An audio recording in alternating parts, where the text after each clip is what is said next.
La solidarité au cœur, saison 3, un rendez-vous que vous donne pendant le mois de Ramadan l'ONG Muslimane sur Beurre FM. Le mois de Ramadan qui est le mois de la solidarité et du partage par excellence. Pour rappel, Muslimane France est une ONG de solidarité internationale à vocation humanitaire, fondée à Paris en 2007 et qui a 2 antennes en France, à Lyon et à Marseille. Et on vous retrouve également à Saint-Ouen. Je vais recevoir aujourd'hui quelqu'un qui a fait les 3 saisons. Ah, il n'y en a pas beaucoup, hein. C'est Abderrahim Bihid. Bonjour et bienvenue. Bonjour Philippe. Vous êtes responsable adjoint du département projet de Muslimane France, à laquelle vous participez depuis 4 ans. Vous avez suivi un cursus, vous aussi, universitaire, Master 2 spécialisé en humanitaire et en gestion des projets. On disait qu'il y avait de plus en plus de jeunes aujourd'hui qui se lançaient dans ces études humanitaires, en fait, et elles sont de plus en plus populaires. Ouais, exactement. Et ça se professionnalise, hein. Ouais, à l'époque, c'était un procès. Je pense que c'était vraiment un métier qui s'apprenait sur le tas. Il n'y avait pas vraiment de cursus humanitaire, mais aujourd'hui, heureusement, c'est un métier vraiment qui s'apprend. C'est un métier dans lequel on forme de plus en plus de personnes et de plus en plus de jeunes. Donc, d'une certaine part, on va dire que c'est une bonne chose. Et en même temps, ça reste quand même assez triste parce que du coup, on a besoin de plus en plus d'humanitaires étant donné de plus en plus les crises en fait qu'on vit aujourd'hui. Oui, mais il y a une professionnalisation, ce qui est plutôt rassurant. Exactement. Hein, exactement. De la profession. Ouais. Aujourd'hui. Muslimane, c'est 20 ans d'expérience dans le domaine des interventions d'urgence à travers le monde. On va parler d'une opération que vous menez cette année qui s'appelle un corridor pour l'espoir à Gaza et pour laquelle vous vous êtes associé avec le PAM, le Programme alimentaire mondial, qui est le plus grande organisation humanitaire au monde, hein, notamment en matière de distribution. Exactement, ouais. C'est qu'on a la chance d'avoir ce partenariat qui est assez fort avec le PAM, donc le Programme alimentaire mondial, qui est un bureau des Nations Unies qui est vraiment centré sur l'aspect alimentaire. Donc ils sont sur place donc à Gaza depuis pas mal d'années déjà. Et on a la chance de travailler avec eux, et c'est vrai que c'est un partenariat quand même qui est fort dans le sens où ils ont un accès stratégique à Gaza. Donc c'est-à-dire que étant donné que c'est les Nations Unies et que c'est le PAM, l'accès reste assez facile pour eux, même si bon pendant la guerre et avant le cessez-le-feu, ça restait quand même assez compliqué d'acheminer des aides humanitaires.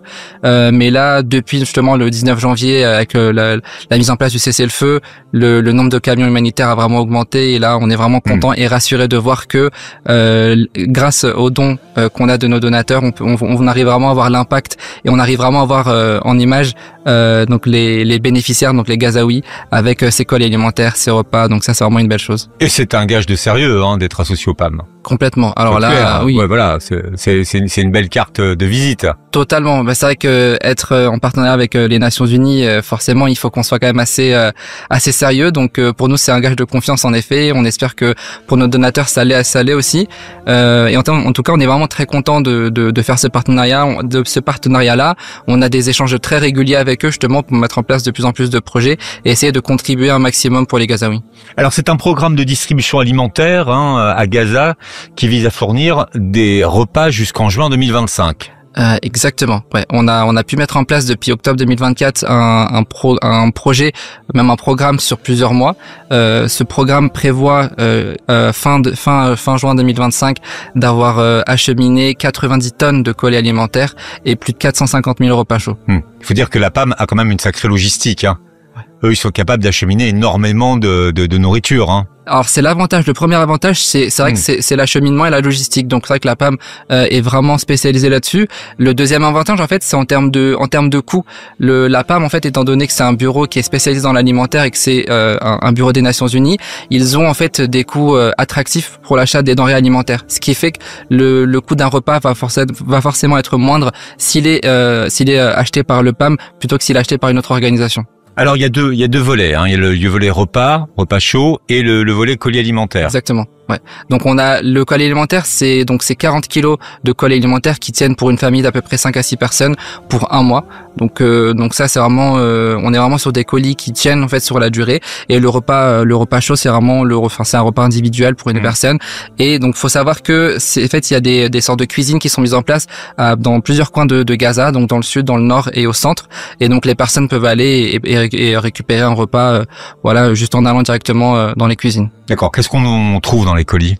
Alors dans les colis, on a des dattes, on a des pâtes, de l'huile, des tomates, c'est vraiment des pois chiches, etc. C'est vraiment tout ce qui permet tout ce qui a un côté nutritif et qui permet vraiment de tenir au corps. Donc sur ça, la PAM fait vraiment en sorte que l'aspect nutritif soit pris en compte pour que vraiment ça tienne au corps des bénéficiaires. Et c'est surtout aussi des aliments en fait qu'ils ont l'habitude de manger. On va pas leur amener quelque chose qu'ils n'ont pas l'habitude de manger, c'est pas le but. C'est vraiment essayer de prendre en compte cet aspect culturel de l'alimentation. Alors comment rejoindre l'action pour ceux qui nous écoutent et qui voudraient participer justement à cette action? Alors, sur muslimhands.fr, on a différents items pour notamment participer pour Gaza uniquement. On a donc notre item urgence crise Gaza, donc qui permet avec un montant libre de participer soit avec la sadaqa, soit avec la zakat al-mal. Et pour ce mois de Ramadan, on a un item tout spécifique qui est lié à Gaza, qui est 1 euro un iftar, donc qui permet à ceux qui souhaitent donner, même avec un montant minimum, de participer en vraiment finançant un repas chaud et un iftar pour les Gazaouis. Mmh. Donc ça, vous pouvez choisir la formule qui vous arrange le mieux en fait. Exactement. Voilà, exactement. Finalement. Musliman participe justement de près à nourrir les gens pendant le mois de Ramadan. Vous avez un autre fonds d'urgence. Alors c'est le fonds d'urgence Liban. C'est ça. Cette fois-ci, là aussi, il y a une grave crise au Liban. En quoi consiste-t-il ce fonds? Le fonds en fait pour Urgence Liban permet donc de participer à travers l'alimentaire, donc ça va être pareil des colis alimentaires ou des repas, donc ça peut être des iftars, mais ça peut être aussi des kits hygiène et ça peut être de l'habillement. Étant donné qu'en fait pour beaucoup de personnes, beaucoup ont dû fuir et donc elles se sont déplacées avec très peu de vêtements, au final très peu de biens. Donc ça, ce fonds-là nous permet vraiment de financer vraiment des kits comme des kits de survie pour qu'en fait qu'elles puissent retrouver un peu de dignité et surtout qu'elles puissent être bien pendant ce mois de Ramadan. Alors il y a un fonds Ramadan également auquel on peut participer. Quelles sont les actions que vous menez pendant ce mois de Ramadan? Alors spécifique au mois de Ramadan. Les actions spécifiques au mois de Ramadan, on en a en France et à l'international. Donc en France, on participe en Île-de-France, à Lyon et à Marseille. Donc là, il y a des distributions de colis alimentaires pour des familles qui sont très vulnérables, mais il y a aussi donc des repas iftar qui sont distribués tous les soirs. Et à l'international, pareil, on est vraiment en Somalie, au Pakistan, au Sri Lanka, à Gaza, au Liban. Où là, le but c'est au Mali aussi, dans le camp de Sénou. Le but là, c'est de vraiment toucher la plupart de familles vulnérables. Et là, on a différents types de bénéficiaires. Ça va être les familles vulnérables, les personnes déplacées, les personnes réfugiées, les familles d'orphelins. Donc là, le but c'est vraiment de toucher un maximum de personnes et vraiment essayer de permettre à ces familles pendant ce mois de Ramadan qui est quand même unique, de vraiment retrouver un semblant de dignité et de confiance en elles. À noter que les colis sont adaptés dans les pays auxquels vous êtes. Exactement. On prend vraiment en compte cet aspect d'une part nutritif, mais aussi l'aspect culturel. C'est-à-dire que on fait en sorte que les familles, en fait, les familles nous disent ce dont elles ont besoin. C'est-à-dire que c'est pas quelque chose qui leur est dicté. On fait en sorte de prendre en connaissance leurs besoins et ensuite de leur fournir ce qu'elles ont l'habitude de manger. Pour ceux qui veulent participer, quelle est la mise de fonds, par exemple? Alors on a différents items. On a l'item colis alimentaire. Par exemple, un colis alimentaire, ça coûte combien? 100 euros. Voilà. L'item colis alimentaire, c'est 100 euros. Avec un colis de 100 euros, on finance du coup une famille pour un mois, donc pendant tout le mois de Ramadan. Et on a là cette fois-ci, on a le fonds Ramadan là qui permet de donner la somme qu'on souhaite. Et là, du coup, grâce au fonds Ramadan, on va pouvoir financer les iftars et les colis alimentaires. Donc là, vraiment, c'est très libre et chacun peut donner.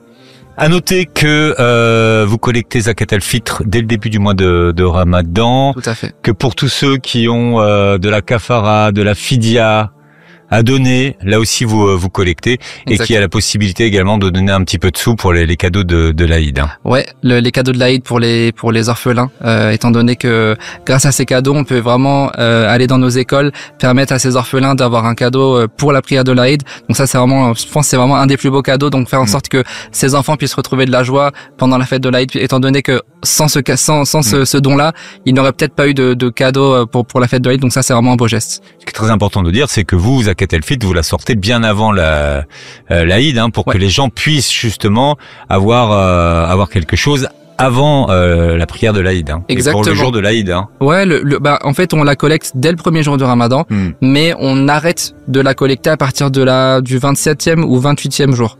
Dans le sens où, en fait, nous, ça nous permet de faire un état des dons qui ont été collectés, et ça nous permet vraiment de gérer la logistique pour pouvoir distribuer tout en temps et en heure. Et à savoir que la zakat al-fitr, elle est distribuée d'une part en France, étant donné que c'est bien de redistribuer dans le pays où elle est collectée, et on a aussi une petite part à l'étranger.